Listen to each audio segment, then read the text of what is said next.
let's turn this into this.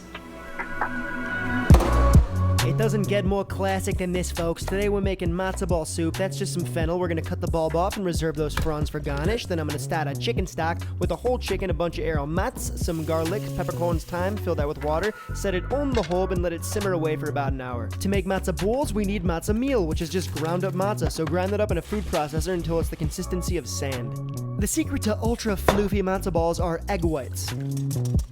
This is cream of tartar. It's an acidic powder made from the byproduct of fermenting grapes for wine. The tartar helps stabilize our egg whites, and when combined with baking soda becomes a leavening agent. That's what we're looking for. Once you whisk stiff peak, set that aside. Then in a separate bowl, add your egg yolk, some garlic powder, onion powder, baking soda, baking powder, a bit of oil, some salt, pepe, and whisk away.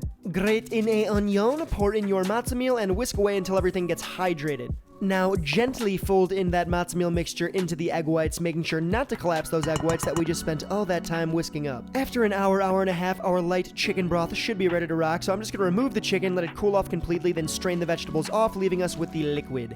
While that chicky cools, let's form our matzo balls. I'm going to oil my hands. You can also use water. That just helps the matzo balls from sticking to you. I like my matzo balls mondo, so I'm rolling mine to about maybe a little bigger than the size of a golf ball. They will expand when they cook. And by cook, I mean poach in our light chicken broth, in with some celery, some carrots, plop your matzo balls in one by one, season with a bit of salt, and pop the lid on and let this simmer for about 20-25 minutes. By now, the chicky should be cooled, so go ahead and pull off its meat and add some of that to the soup. And I was not being sarcastic when I titled this video. These matzo balls are ultra-poofy. They're big, they're bulky, but they're still floaters, right? These guys aren't very dense. They're actually very fluffy. When serving these jabrones, I like to pop them in a shallow bowl with a bit of broth. Make sure to get some carrots and celery in the mix, a little bit of salt, a little bit of pepe, maybe some olive oil, which is not tradish, but it is delish, and a couple fennel fronds, or fresh dill if you have it. And if you don't believe me, let's get a cross-section look at this matzo ball and see what we're working with here.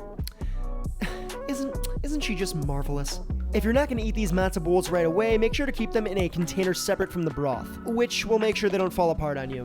What do we got here? What do we got here? Let's try the broth. Fire, light, exactly what you need for matzo balls. And now, the bowl.